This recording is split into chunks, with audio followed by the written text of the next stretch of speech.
So good evening, everybody. Welcome to our Anam Cara Thursday night meditation program. And with all my heart and with all my love, I welcome you to our program this evening. And so glad you're able to join us. We're in the midst of the holiday seasons and many holidays being celebrated, as we were talking about last week. And tonight is the first night of Hanukkah, so happy Hanukkah to everyone who celebrates that and to everyone in general. It's a celebration of revelation. And that is a part of the unique quality of this month. There's so many holidays that come up that celebrate that really the divine showing itself, revealing itself in different ways. And then, of course, the human mind creates entire traditions and orthodoxy that then distracts us after that. But we can get back to the revelation itself, because we want to know the divine presence. And we want to know it now. So that's the whole point of why we're doing these kinds of practices and training the mind to get out of the way so we can directly experience that living presence here and now. And for me, that's you. You are the living presence of the divine. So especially with all my heart that I welcome you to these Thursday night programs to have your company. This is what it is, to keep the company of the truth, to have satsang. It's the truth of who we are. So we're going to be starting with the opening mantras. And, the power of mantra is the power of the infinite, the power of the divine in sound form. It's Shakti. It's that name from the yogic Hindu tradition. Shakti means power of consciousness. So it's this, and it's the universal power of consciousness. So it creates all, becomes all, and especially takes the form of mantra to draw us back to true knowing, so that we get to know the infinitude as our own self, with all the clarity, with all the surety that we know our limited self to be us. Think how easy it is to be identified and introduce yourself as this person and doing this and doing that. All those limited identities that we're so comfortable inhabiting. Well, the practices are really aimed at us coming home to our infinitude, our divine self, and walking that into the world with that same ease, that same comfort, that same grace. And then being able to walk in the world with the boundless love and compassion that are the very root of our highest nature. So mantra is a potent means for getting there. So we're going to start with the opening mantras, and the mantras can be downloaded from the Anam Cara Meditation Foundation website, but we'll start with those now.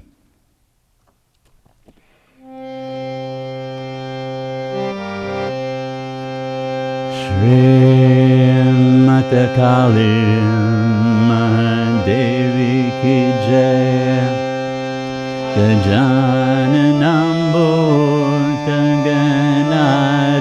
Sevitam Kampita Jumbo Palacharu Bhakshanam Umasutam Shokam Vinashakarakam Namami Vigneshwara Parapankajam Shri Ganeshaya Namaha, Shri Ganeshaya Namaha, Shri Ganeshaya Namaha. Om Purnamada Purnamidam Purnat Purnamudachyate Purnasya Purnamadaya Purnamevavashishate. Om Shanti Shanti Shanti. Shri Mata Kali Mahadevi Ki Jai.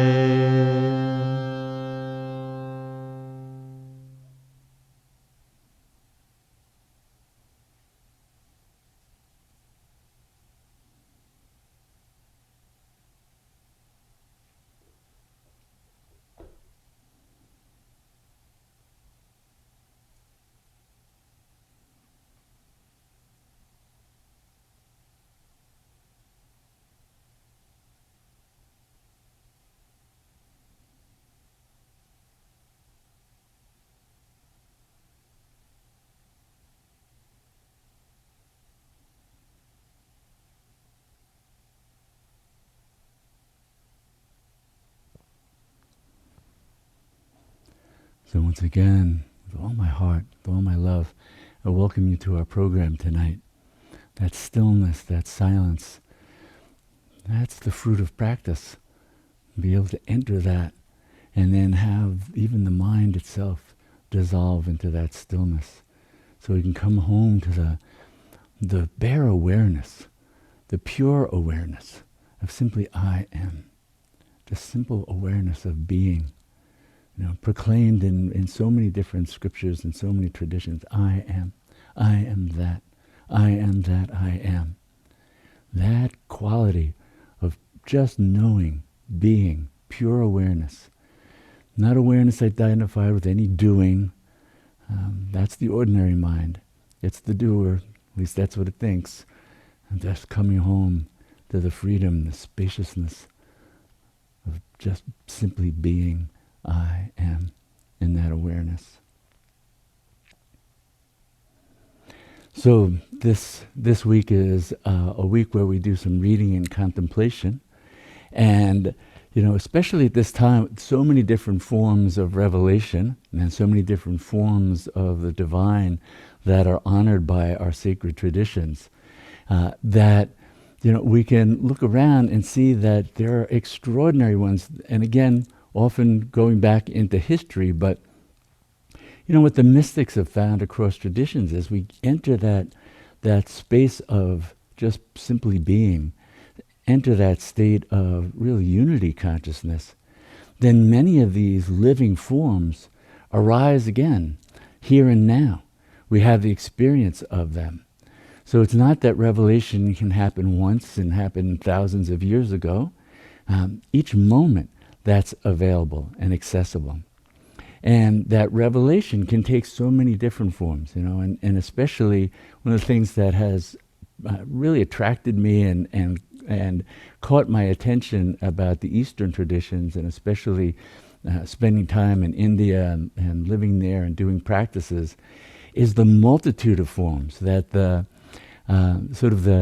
psyche, unrestricted by the confines of an absolute orthodoxy, finds all these different ways to relate to the infinite, to relate to the divine, and have different forms that give expression to that, whether it's tankas, whether it's yantras, whether it's statues, whether it's mantras. These are all different ways that the divine has risen up in somebody's consciousness and then has been brought into the world for other people to then use as a way to get into that same state where that direct knowing and that form may have arisen from. And one of the forms that comes out of the Hindu yogic tradition is really quite extraordinary. And it's a form known as Ardhanarishwara. Ardhanarishwara is a particular form of Shiva and Shakti. It's, Shiva is the divine masculine, the Godhead, the infinite transcendent, really formless, but often, given the form of a masculine being.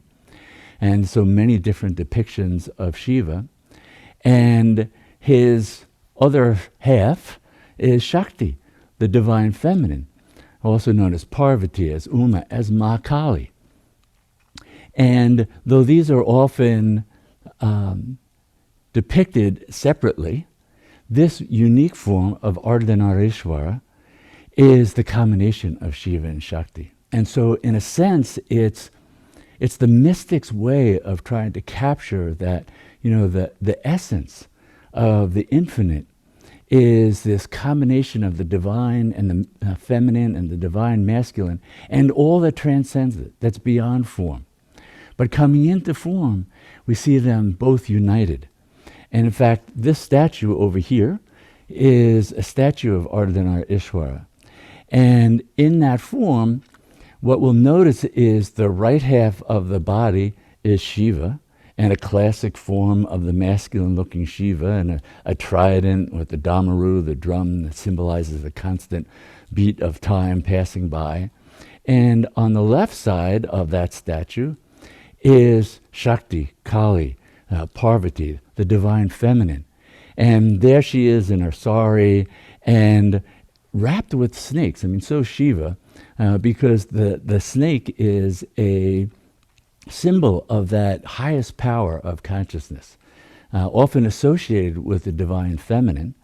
And so that snake, which also presents itself symbolically, and when we talk about the form of Shakti that manifests the body, the mind, and everything within it as Kundalini. So Kundalini is the presence of that Shakti, often also symbolically represented as a snake.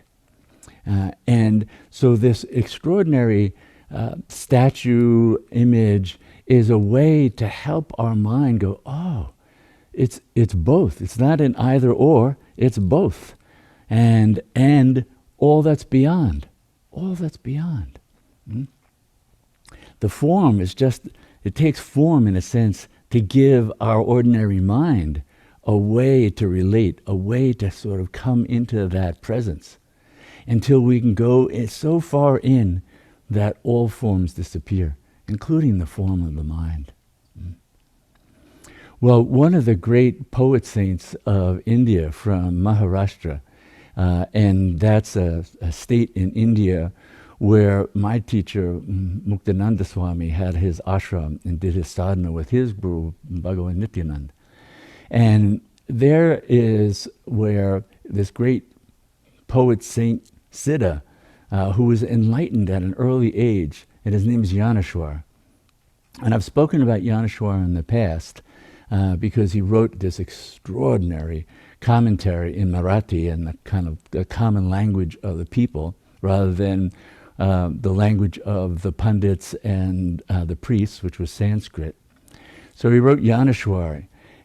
He was 14 when he wrote that. Just an extraordinary master from an early age. And his, what's called a Mahasamadhi shrine, his temple, where he was interred, is in Maharashtra. And I remember Baba Muktananda sent a group of us on a yatra, kind of a spiritual pilgrimage, to visit that place. And it was still, I mean, Jnaneshwar Mahasamadhi died, actually took a very rare form of Mahasamadhi called living Mahasamadhi. He was interred alive back in the early 1300s. So that place still has an extraordinary power to it.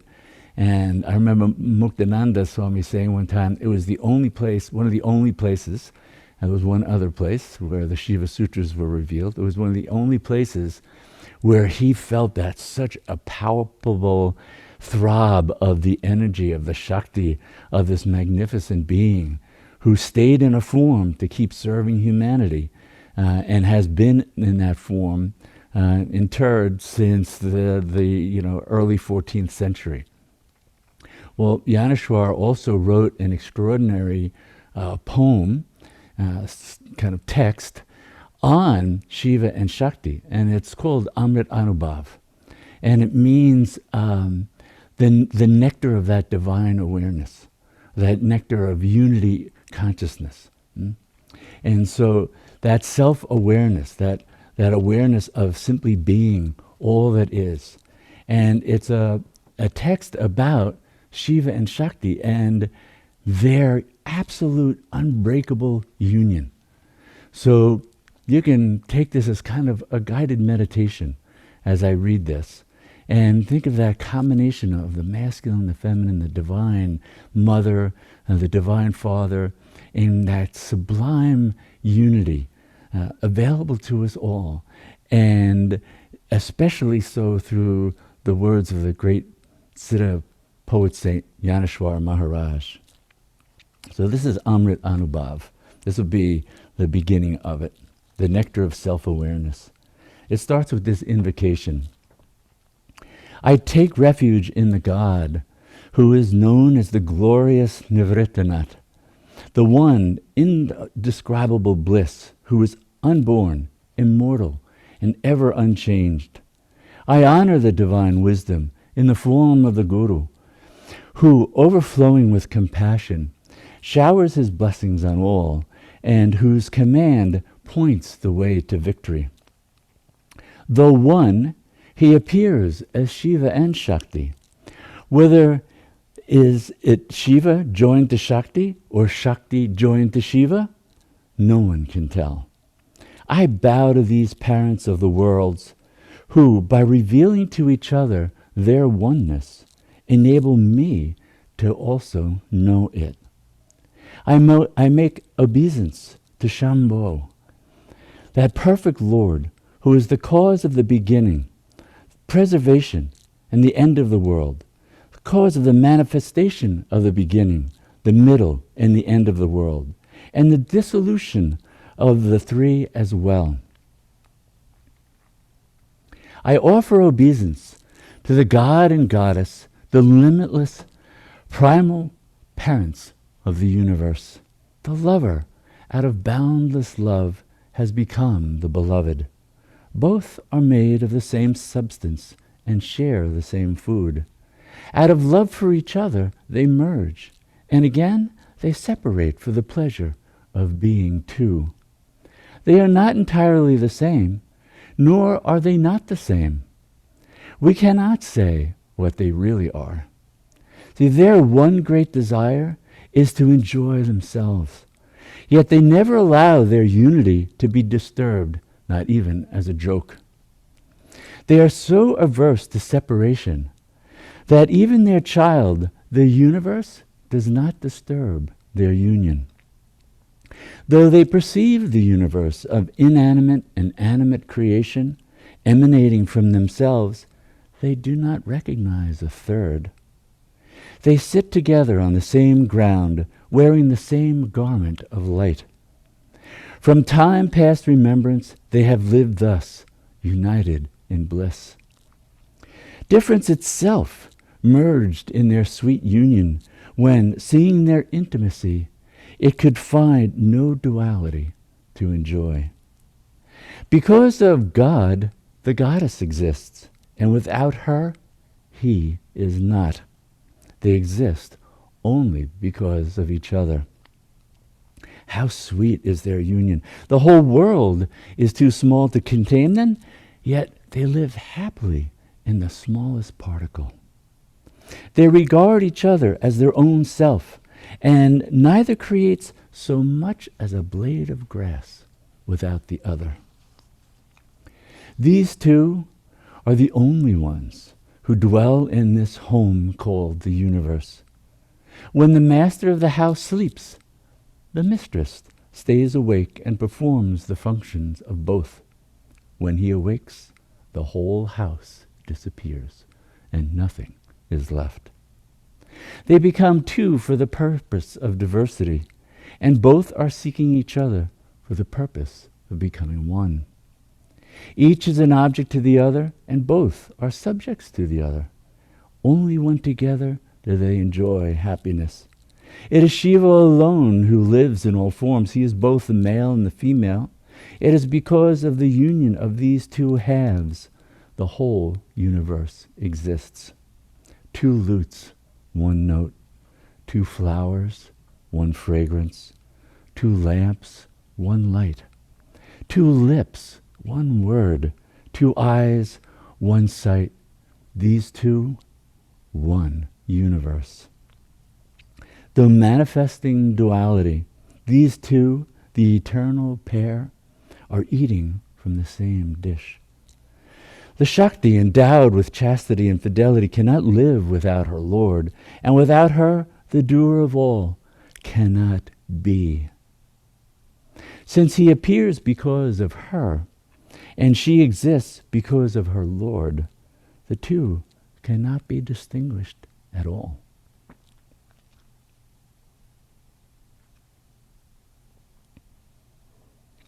Sugar in its sweetness cannot be told apart, nor camphor and its fragrance. If we have the flames, we also have the fire. If we catch hold of Shakti, we have Shiva as well. See, the sun appears to shine because of its rays, but the rays themselves are produced by the sun.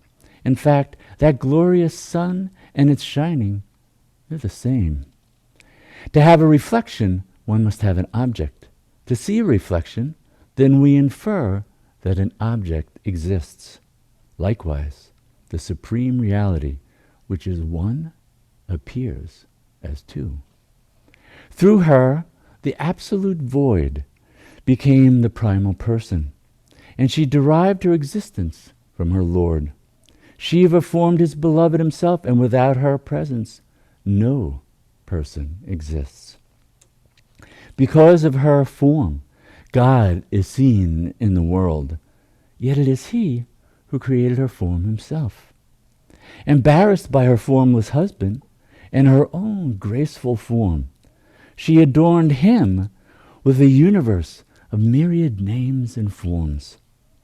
In unity there is little to behold, but she, of good fortune, brought forth the world as a play. She made evident the glory of her Lord by spreading out her own body form, and he made her famous by concealing himself. He takes the role of witness out of love for watching her. But he cannot see her. Then he abandons himself as well. Because of her, he assumes the form of the universe, and without her, he is left naked. Although he is manifest, he cannot be seen. It is only by her grace that he appears as a universal form. When he is awakened by her, Shiva perceives the world. Then he enjoys this dish she serves, as well as she who serves. While he sleeps, she gives birth to the animate and inanimate worlds, and when she rests, her husband disappears. When he conceals himself, he cannot be discovered without her grace. They are as mirrors to each other. When he embraces her, it is his own bliss that Shiva enjoys. He is the enjoyer of everything, but there is no enjoyment without her. She is his form, but her beauty comes from him. By their intermingling, they are together, enjoying this feast. Shiva and Shakti are the same, like air in its motion, or gold in its luster. Fragrance cannot be separated from musk, nor heat from fire. Neither can Shakti be separated from Shiva. If night and day were to approach the sun, both would disappear. In the same way, their duality would vanish if their essential unity were seen. In fact, Shiva and Shakti are ever averse to the primal unitive state from which Om emanates. Jnanadev says, I honor the primal pair of Shiva and Shakti, who, by partaking of the sweet dish of name and form, shed light on the essence which supports them. Embracing each other, they merge into one, as darkness and light at the breaking of dawn. See, all levels of speech, from para to vaikari, merge into silence. When their true nature is realized, just as the ocean and the Ganges both merge into the primal waters when the time of dissolution comes, and the air, along with its motion, merges into the universal air. The sun, along with its brilliance, merges in the elemental fire at that time. Likewise, while attempting to see Shiva and Shakti, both the seer and his vision disappear. Again and again, I offer salutations to that universal pair. They are like a stream of knowledge from which a knower cannot drink unless he gives up himself. When such is the case, if I remain separate in order to honor them, it is only a pretended separation. My homage is like that of a golden ornament worshipping gold. When my tongue says the word tongue, is there any difference between the organ which utters the word and the object it represents? Although the names Ganges and ocean are different, when they commingle, are their waters not the same? The sun is both the source and the object of illumination. Still, it is only one. If moonlight illumines the moon, or if a lamp is revealed by the light of itself, is there any separation here?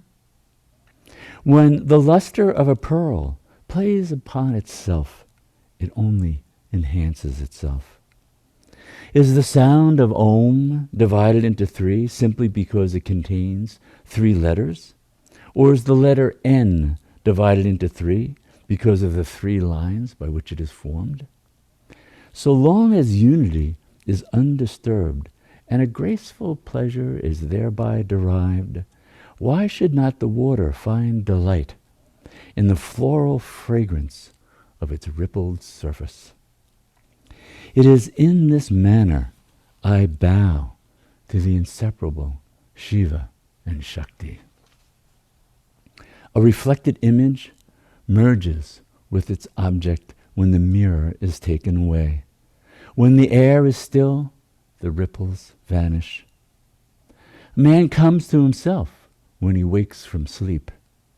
Likewise, I have perceived the God and Goddess by awaking from my ego.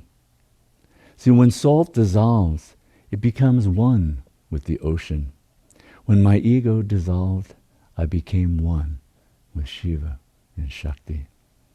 I have paid homage to Shiva and Shakti by uniting with them.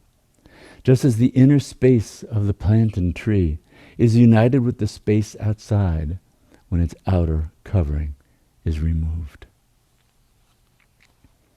So to merge with our true nature, to merge with that divine self that is Shiva Shakti, that's the point of all the practices. To come home to that knowing. To know that you are Shiva, you are Shakti. You've never been anything else. Even the becoming of the universe, Shiva and Shakti. When you take hold of Shakti, you take hold of Shiva as well. Shakti is the mantra. Shiva is the witness. You take hold of the mantra, you have Shiva, that sublime, unbounded awareness, free of the mind, just watching the play. What's the play? The play of Shakti. It's the play of the beloved. That's all that Shiva sees. And watching the mind, every thought, oh, there's the beloved, dancing in that form, and now this form, and that form. The ordinary mind gets caught up in the content.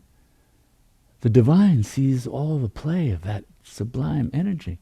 It's like walking into a jewelry store. Well, you could get caught up that all the different forms gold has taken as earrings and wedding bands and watches and this and that. Or you can look around and just see the reflection and the shimmering gold everywhere. Gold, gold, gold. That's Shiva. That's your consciousness, seeing the unfolding of the infinite play of Shakti, his beloved, all times, all places. And so when we sit for meditation, when we chant the mantra, we're coming into that spaciousness, throbbing awareness, filled both with the luminous quality, the aware, conscious quality of that energy, but also its loving, ecstatic, rapturous nature. These are all inseparable, like fire and heat from flames. They're all this unity, this one. So when we chant mantra, we want to do it with that awareness. So we have to separate from the ordinary mind. The ordinary mind makes things ordinary. So it confuses these sounds that sound almost like words, like ordinary language, but they're mantra. They're the sublime dance of Shiva and Shakti.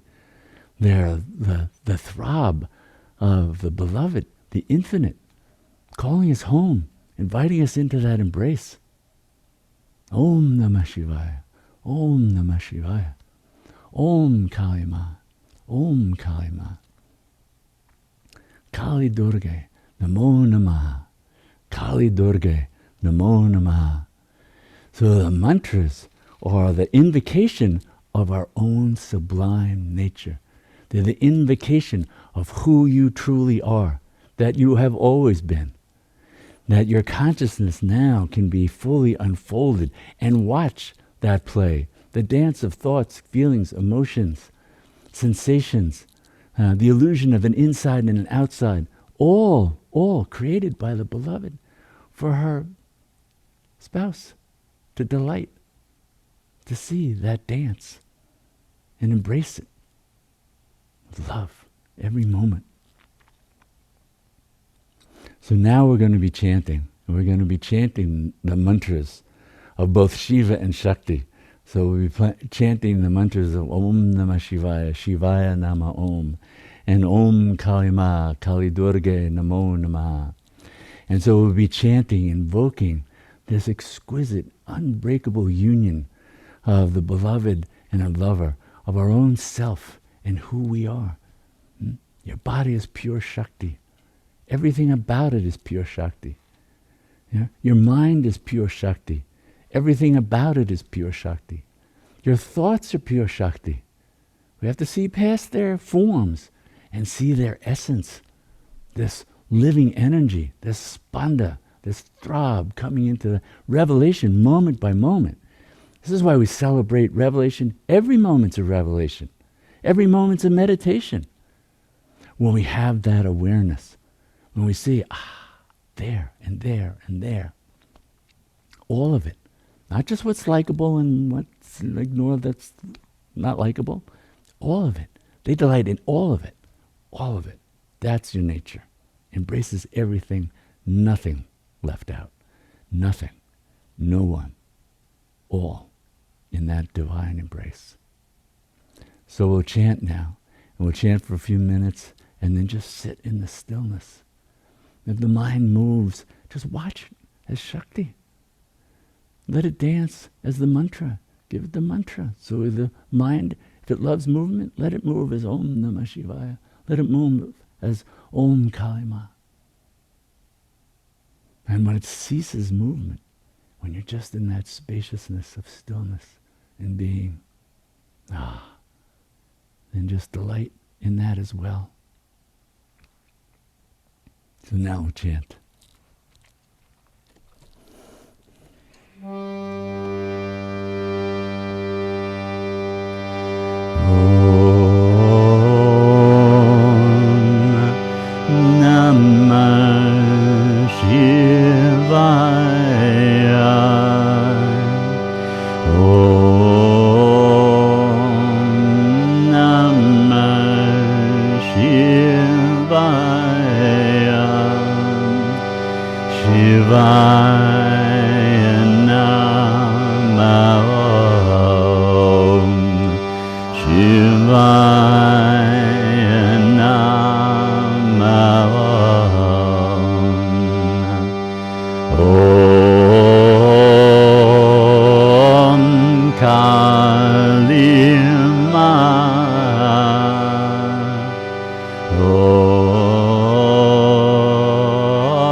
Kali Durga Namo Kalim Durga Namo Namah. Om Namah Shivaya. Om Namah Shivaya. Shivaya Namah. Shivaya Namah.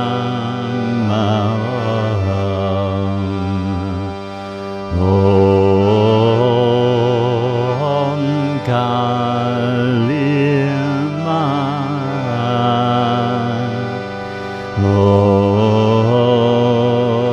Om Kalima.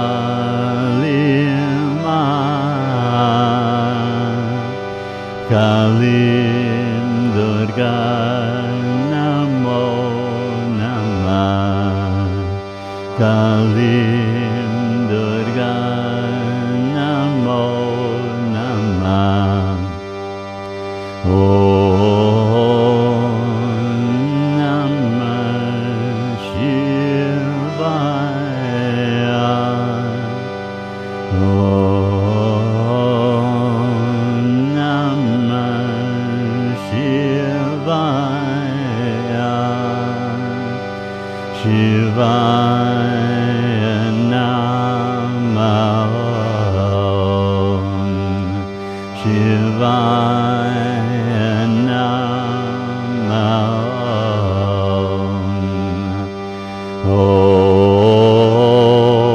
Om Kalima.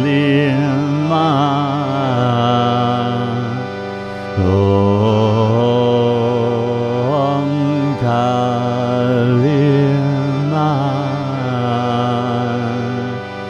Kalim Durga Namo Namah. Kalim Durga Namo Namah. Om Namah Shivaya. Om Namah Shivaya.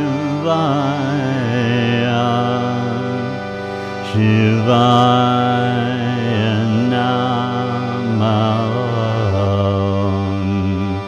Shivaya Namah.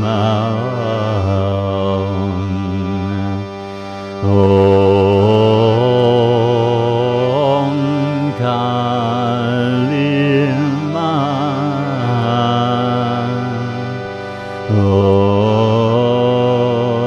Om Kalima.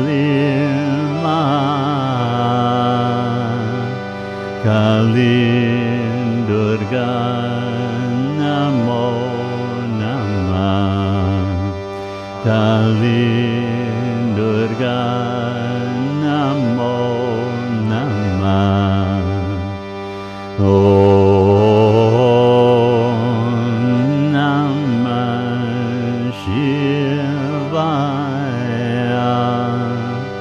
Om Namah Shivaya. Shivaya Namah. Shivaya Namah.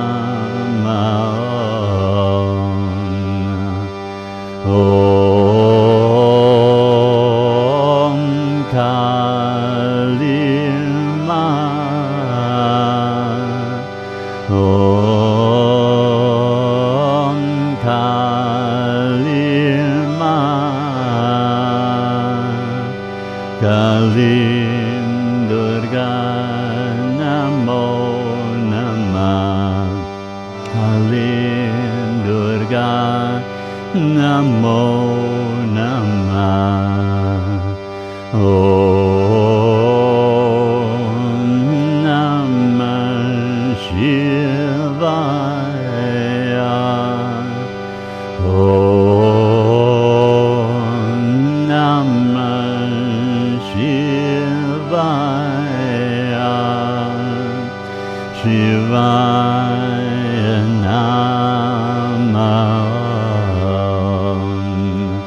Shivaya Namo.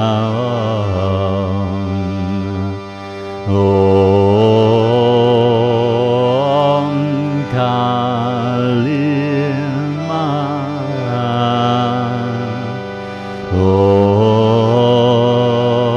Om Kali Ma.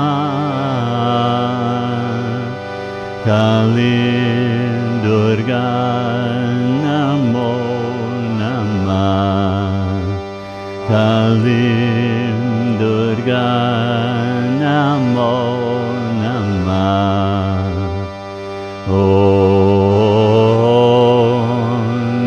Namah Shivaya. Om Namah Shivaya. Shivaya Namo. Shivaya Namo.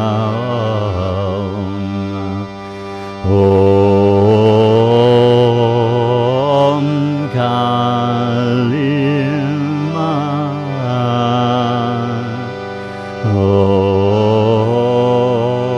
Om Kali Ma. Kali Durga Namo Namah. Kali Durga Namo Namah. Om Namah Shivaya. Om Namah Shivaya. Shivaya Namo. Shivaya Namo. Om Kali Ma. Om Kali Ma.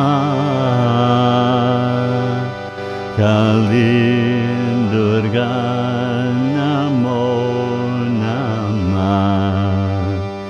Kali Durga Namo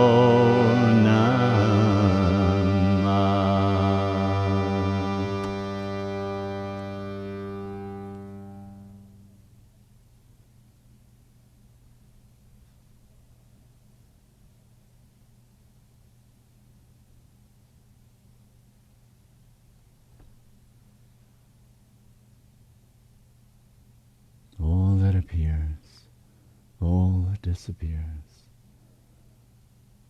all Shiva Shakti. Sit in that awareness. Shakti dancing, thoughts and feelings, sensations, stillness and silence, revelation and concealment. It's all the one, all the one, all the play of the creation of the one. Rest, rest in knowing yourself. Rest in knowing yourself, and know that freedom.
Kali Durga Namo Namah. Kali Durga Namo Namah. Om Namah Shivaya. Om Namah Shivaya. Shivaya Namah. Om Shivaya Namah. Om Kali Ma.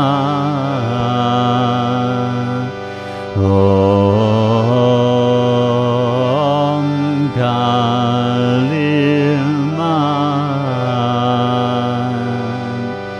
Kali Durga Namo Namah. Kali Durga Namo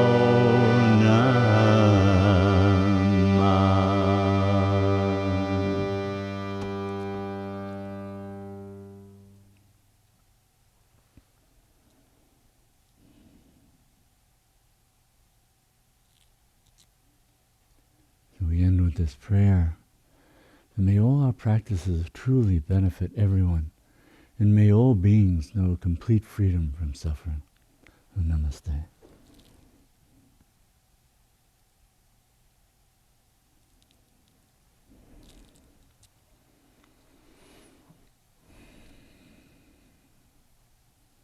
Shiva and Shakti. That's all there is.